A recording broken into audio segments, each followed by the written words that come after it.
Hello, today we're going to talk about the press, which is how to get weights over your head from the shoulder. We did the clean first because, well, first we need to get to the shoulder, right? And now we're going to talk about how to push that weight over your head. Now, just like when we discussed the row and the push-up, which happens back and forth, perpendicular to your spine, we talked about how the shoulder has to follow the arm. Well, when you're going overhead, the shoulder still has to follow the arm, right? It's just going in a different direction. Instead of coming around your ribcage this way, it's gonna spin up. It's gonna spin up, your shoulder blade is gonna go like this, pointing the socket towards the ceiling, or in that general direction, right? It doesn't go perfectly up towards the ceiling. Now, in order for that to happen correctly, we need to have the plank position developed. And because the press is a standing plank, right? And for that, I like to see somebody having being able to do a plank before they get good at presses, right? Before they try to get good at presses. I like to see people being able to do push-ups and rows and bridges, which I'll make a video on bridges probably today.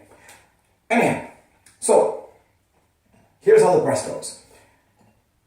Well, before I get into that. Now, sometimes people have there's controversy, right? About where your elbow should be during the press, right? How close to your center line or outside from your center line the elbow should be during the press. And here's my take on it. The elbow should be under the wrist because the wrist is being loaded by the weight. The hand is being loaded by the weight, so the elbow should be under the wrist. As you bring your elbow towards your center, the hand keeps going and the elbow does not follow, right? This happens, then it's too close, right? The weight's too close to your center line, so bring it out a little bit further out, right? So you can see a perpendicular line, you're good. Same as you go out. So I go out, if I can keep that elbow under the wrist, that's good. But if I need to bring the elbow back without the wrist as I go back, I went too far. That's my limit there. And it might not be the same both arms. Look, my limit here is this. It's significantly less on my left, right, than my right. Therefore, the amount of range of motion that I have available, the amount of angles I have available to press on my left is different than my right. And that's true for most people. So, first I'm going to show you how to press with a kettlebell, right? And again, we want to make a nice clean motion. So when I pull back, pull in. Now, I'm going to look for that straight line. And again, I can press out here or I can press in here. And I'm going to keep that clean line as I press above my head. If I keep that line straight up and down, chances are that the scapula will turn out in the correct direction, right? It will rotate outwards in the correct direction and upwards. Upwards is the correct technical term. And I come down, I bring that elbow straight down, under that wrist the whole time. If I come down and it pops out like that, I probably went down too far. In this case, with the kettlebell, I'm bringing it right to my ribcage. And again, this is not, some people like to say that you press from here and then you turn out here as you press up, whatever. As long as it's under, we're good. So you want to press around here, that works too. As long as you can keep that elbow under that wrist, okay? And again, keeping the standing plank. My butt's contracted, my abs are contracted, right? My knees are I like my knees kind of soft, keep the weight in the center of my foot. My head is over my ribcage is over my hips as I press. Now, same thing applies to a hand press. I'm here. Look, this is how I would carry them if I was doing a front squat. But if I'm going to press, I'm going to bring those elbows in. And I'm going to press overhead. And down. Right? Always keeping that elbow under the wrist. Again, the main thing is develop the movements before that you need to accomplish this. Develop your plank, develop your bridge. Way easier than doing the press. Develop the push-up, develop the row. Once you have all those four bases covered, teaching somebody a press, learning to do a press is way easier.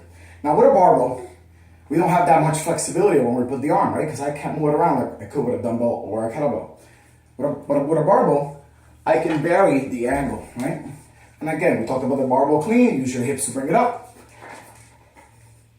Now, this is where I would catch it for a squat, but for a press, I need to bring my elbows under the bar. My wrists are straight, because if my wrists are bent back, then my elbows are not under my wrists, under the bar, right?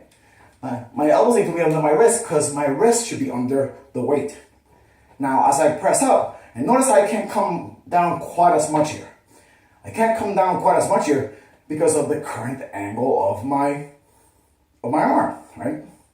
Now, so the range of motion is going to be shorter for most people on a bar compared to kettlebells or dumbbells. And again, we could go closer in. And that's going to keep my range of motion even smaller than if I go a little bit further out.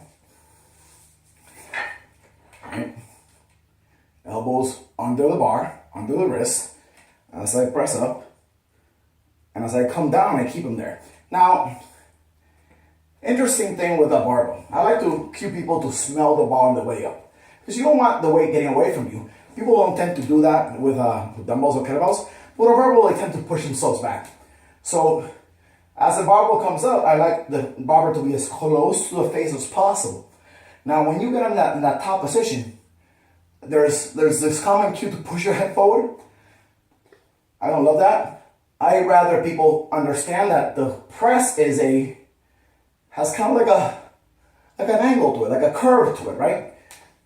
You want to keep it as close to your center line as possible. You want to keep the weight over your arches. So as you press, you keep it close to your face. Then once it's past your face, you push it back a little bit. So it ends up right on top of your skull, right? Which makes it be right over your arches if you're keeping that nice plank position and the weight in the tripod of the foot as we discussed in the squat and deadlift videos, right? Now, of course, yeah, you know I always teach you how to use all my tools, show you all my tools. We can also do it with a sandbag. Now, with a sandbag, obviously, well, it's a sandbag, right? So you're gonna have to find a grip that works for you. But you can use, the idea remains the same. Elbows must be under your wrist because your wrist is holding the load. Elbows are close to my body. I press overhead, idea remains the same. Now I'm using kind of like a flat palm type grip, right? I'm supporting the sandbag, which is why my favorite way of pressing a sandbag is kind of supporting it like this, right? You could probably go knuckles in if you're using a sandbag with handles. That would work too. It's kind of like doing a push-up on your knuckles. Same difference, right? But I like doing this way better. Again, elbows under the wrist. Making sure that happens, making sure you have the plank will make it more likely for your shoulders to spin up and upwardly rotate and the socket to point upwards, which involves some ribcage movement, some clavicle movement, but whatever. So you can get that safe overhead position as you press. That's about it, really. I repeat, get everything else worked out beforehand. Good plank, good bridge, good row, good push-up, and then learn the press. And when I say good plank, good row, and good push-up, even good plank, I don't mean you need to be able to do it parallel to the floor, especially the push-up. And the row, you obviously don't need to be all the way back parallel to the floor. I just mean, can you do the movement even at an incline? Have a great day. Hope that was useful.